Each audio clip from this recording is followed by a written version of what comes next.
Hello दोस्तों, happy new year.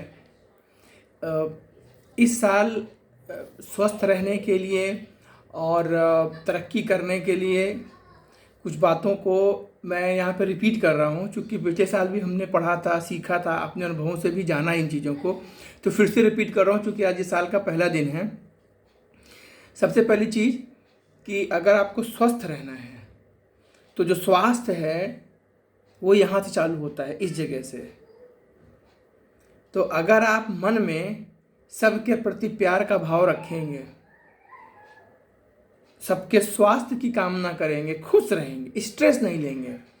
ऐसा नहीं है कि स्ट्रेस लोगों की लाइफ में नहीं है, स्ट्रेस है, बाहर की दुनिया में स्ट्रेस है। बहुत सारे बायोलॉजिकल रीजन्स और बहुत सारे इन्वायरमेंटल रीजन्स हैं स्ट्रेस के। ऐसा नहीं कि स्ट्रेस नहीं है, बट उस स्ट्रेस में से कितना आप अपने सर पे लेके सो रहे हैं और अपने संबंधों में उन स्ट्रेस को घोल रहे हैं, ये आप पर निर्भर करता है। मतलब हम सब पर निर्भर करता है। तो अपने अपने ईश्वर पर भरोसा रखें, उस स्ट्रेस को अपने ऊपर हावी ना होने दें, सिचुएशन कोई भी हो। ऐसा नहीं है कि अंबानी को स्ट्रेस नहीं है या अदानी को नहीं है या फिर आपको नहीं है या आपके माता पिता को स्ट्रेस नहीं है, स्ट्रेस सबको है। तो इन सब के बीच में पहली चीज़ है कि स्वस्थ रहें यहाँ से। फिर अपने मित्र, बंधु, भाई बहन जो भी आपके अगल बगल हैं, उन सब के प्रति नेक कामना रखें, उनके अच्छे का सोचें, ईश्वर से मनाएं कि लगातार वो तरक्की करें। ठीक है ना। जैसे हम बचपन में सुनते थे, जो पैसे लेने आते थे जो लोग, मतलब भाई उनको भिखारी कह सकते हैं, जैसे कि 1-2 भगवान तुमको 10 देगा। द्रौपदी ने इतना सा कपड़ा दिया और ईश्वर ने जो है फिर अंबार लगा दिया कपड़े का। तो ये जो सुख है, स्वास्थ्य है, समृद्धि है, ये पहले बंटती है फिर अपने पास आती है।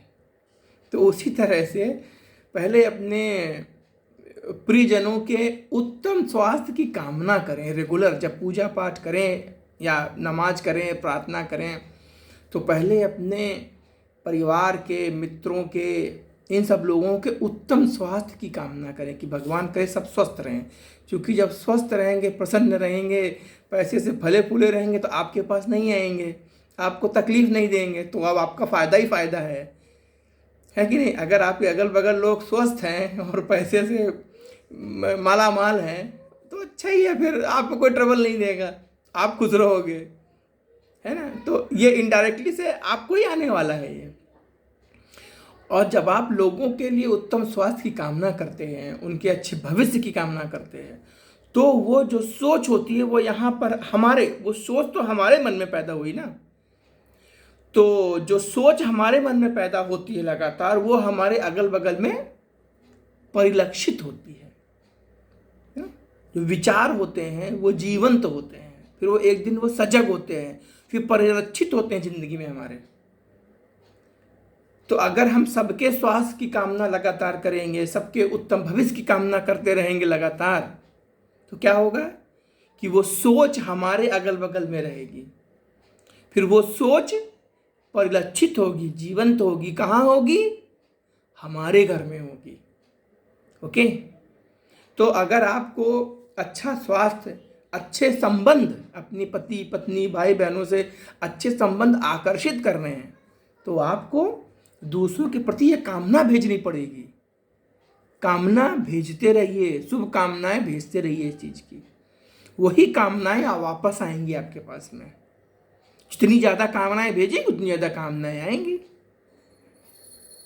तो इस बात को ध्यान में रखना बहुत ज़रूरी है कि पहले दीजिए फिर आपको मिलेगा। तो मिलने के लिए ये शर्त है, जितने ज़्यादा से ज़्यादा लोगों को आप वो दे सकेंगे जो उन्हें चाहिए, तो आपको वो मिलेगा जो आपको चाहिए। इस बात को ध्यान रखिएगा। नए साल का आज पहला दिन है, इसलिए मैंने कहा इस बात को मैं रिपीट करता हूँ फिर से कि लोगों के प्रति सद्भावना रखिए, इसका फल पहले आपको मिलेगा। अगर आप किसी से नाराज हैं, किसी से दुखी हैं, किसी बात से गुस्से में हैं, उसका कुछ नहीं हो रहा है। वो गुस्सा किसके शरीर में पल रहा है? तो गुस्सा या नफरत या चिढ़ किसी के प्रति जो है, अविश्वास, वो एग्जिस्ट कहाँ करता है? वो अभी वर्तमान में कहाँ है? वो मेरे शरीर में, मेरे भेजे में।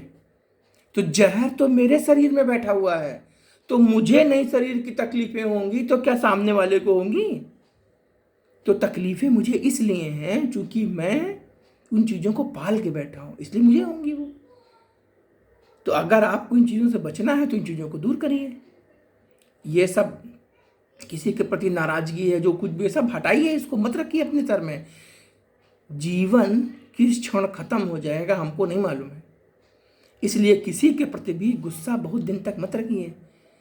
मोमेंटली हो गया, कोई बहस हो गई, कोई लड़ाई झगड़ा हो गया, बात सही है, सबका हो जाता है, हमारा भी होता ही है, गुस्सा आ जाता है, हम कुछ बोल भी देते हैं, ठीक है, वक्त की बात थी, वक्त की गर्मा गर्मी में हो गया। बट अगर आप उसको पाल के बैठे हैं दिल में, मैं जब तक उसको बर्बाद नहीं कर दूंगा, चैन से नहीं बैठूंगा, तो वो तो बर्बाद नहीं होगा, बट मेरी बर्बादी तय है। तो इस बात को ध्यान रखिए कि गुस्सा आपका भला नहीं कर रहा है, गुस्सा पहले आपको खाएगा अंदर से, स्ट्रेस पहले आपको खाएगा। और कोरोना के बाद से जो सिचुएशन हो गई है उसमें तो ये गलती तो कर ही नहीं सकते आप।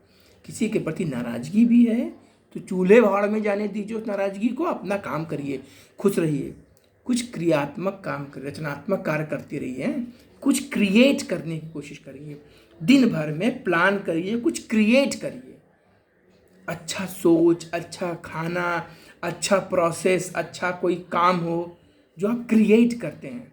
हाँ, पैसा कमाने के बारे में सोचिए, क्रिएट करिए, कुछ क्रिएट करिए ताकि और से पैसा क्रिएट किया जा सके, है ना, अच्छे तरीके से, तस्करी से नहीं, गलत तरीके से नहीं, मतलब क्रिएट करने की कोशिश करें, है ना।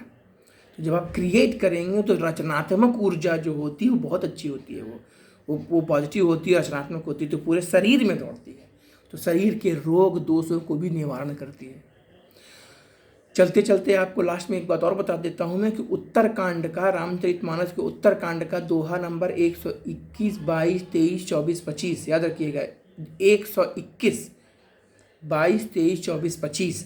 अगर वक्त मिले तो ये 5 दोहे पढ़िएगा ज़रूर, आपको मालूम चलेगा कि आज से 600 साल पहले तुलसीदास जी ने आज के युग में जो हो रही हैं बीमारियां, इन बीमारियों के बारे में तुलसीदास जी ने उत्तरकांड में क्या बोला था। और ख़ास करके दोहा नंबर 122 और 123 शायद इसमें खास करके ये मेंशन है कि किन सोचों से शरीर में किस तरह के रोग पैदा हो रहे हैं। तो अगर आपके शरीर में कुछ उस तरह के रोग हैं तो उनके लक्षण और उनकी वजहों के बारे में तुलसीदास जी ने ऑलरेडी लिखा हुआ है उत्तरकांड में, तो उसको आप एक बार पढ़िए, उसका चिंतन कीजिए। फिर अगली बार मैं जब वीडियो बनाऊंगा तो मैं उत्तरकांड के उन्हीं 2 दोहों पे बनाऊंगा, उनका पाठ करूंगा और उनके जो व्याख्यान होंगे उनकी चर्चा करूंगा आपके साथ में मैं। हाँ, तो स्वस्थ रहने और मालामाल रहने का और आपके संबंध फलते फूलते रहें, इसके लिए ज़रूरी ये है कि आप ये शुभकामनाएं पहले अपने भाई बहन, अड़ोसी पड़ोसी, दोस्तों को दें, उनके प्रति खुशियां व्यक्त करें। और जब आप अपने मित्र के लिए, अपने भाई की सफलता पे खुश होंगे, बहन के लिए, तो वो खुशी कहाँ है? वो खुशी आपके शरीर में आएगी। तो जो हार्मोन डेवलप होंगे, डोपामाइन, वो आपके अंदर पैदा होने वाले, उसका आनंद आप लेने वाले हो। ये नहीं मालूम कि भाई को उस चीज़ का या मित्र को उस खुशी का क्या लाभ है, हमको तो नहीं मालूम, बट उसकी सफलता प्रशंसा से हम बहुत खुश हैं। तो वो खुशी कहाँ गई? वो खुशी आपके शरीर में गई, वो खुशी आपके अंदर होगी, फिर आपके अगल बगल रहेगी, आपके परिवार में रहेगी, आपके बच्चों को एहसास होगा पापा खुश हैं, आपकी वाइफ को लेकर हाँ हस्बैंड मेरे खुश हैं। क्यों खुश हैं? वो मेरा भाई, मेरा दोस्त कुछ अच्छा काम। तो खुशी कहाँ है?